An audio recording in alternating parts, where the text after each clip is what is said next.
Je vais passer la parole à la députée de Paris, Georges Paul-Langevin. Oui, Merci.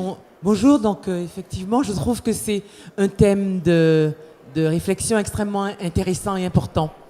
Il me semble qu'effectivement, la diaspora que nous représentons, non seulement ici, mais je dirais même dans d'autres pays, Grande-Bretagne, Québec ou autres, est à la fois un marché et un relais. On s'est souvent moqué des balboudins. Quand j'étais jeune, c'était le sujet de moquerie. Mais en réalité, il me semble qu'à travers ces manifestations antillaises, dans les villages, un peu partout, on a répandu le punch, les acras, etc. Et aujourd'hui, dans plein de villages français, les gens savent ce que c'est, les gens apprécient. Bon, c'est vrai que moi aussi, j'ai beaucoup aimé le film de Jean-Baptiste, mais on voit qu'il faut à la fois la qualité du produit, enfin le film est tout à fait remarquable, mais il me semble que dans ces cas-là, la diaspora, elle joue un peu un rôle de locomotive. Il y avait quand même beaucoup d'Antillais qui, les premiers jours, se sont précipités pour voir ce film, parce qu'ils savaient que ça allait parler d'eux, et je pense que ça a joué pour développer, amener davantage de gens vers le film. Donc je crois qu'en métropole, on a vraiment compris que les Antillais, quand ils se regardent, quand ils consomment, quand ils se sont les ambassadeurs de leur île d'origine, on a bien compris ce rôle-là. Je pense que ça peut encore se développer. Bon, quand je suis arrivée à la ville de Paris, on avait fait tout de suite une étude sur les entrepreneurs antillais. Monsieur Jean-Jacques s'en souvient sans doute. Et on avait été agréablement surpris de voir le nombre de gens qui s'investissaient, pas seulement d'ailleurs dans des produits typiques des Antilles. On avait comme ça vu Gustave qui faisait des visioconférences et qui maintenant apparemment fait ça en Chine et un peu partout. Bon. Donc, il me semble qu'on peut, au démarrage, si déjà nous on regarde les gens qui sont autour de nous et la qualité de ce qu'ils font, je crois que là on peut déjà beaucoup les aider, les promotionner et servir de relais à l'activité de ceux qui entreprennent ici en métropole.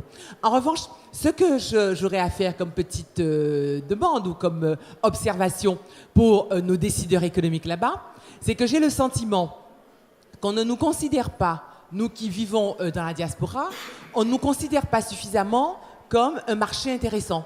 Je veux dire qu'effectivement, Air Caraïbes sait que nous sommes là et que nous allons faire tourner un peu les avions.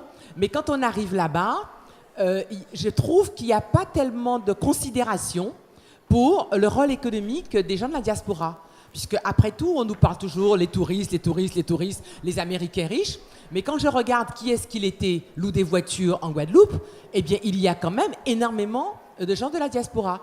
Et dans les hôtels, on n'a pas le sentiment qu'il y a parfois des choses qui sont faites pour pouvoir accueillir et mettre en valeur le rôle économique que peut avoir dans le tourisme de l'outre-mer les gens de la diaspora. Donc il me semble que tout ça, c'est sans doute une prise de conscience à la fois pour nous, parce qu'on pèse, je veux dire, effectivement, on n'a pas à rentrer au pays en se cachant comme si on était comme si un petit peu des sous-touristes, finalement. On a un apport économique, mais il me semble que là encore, il y a des marges de développement pour nos hommes responsables économiques, ici, pour pouvoir s'appuyer sur le potentiel de la communauté qui est tout à fait en mesure de les relayer et de les aider à avoir une meilleure place sur le marché français.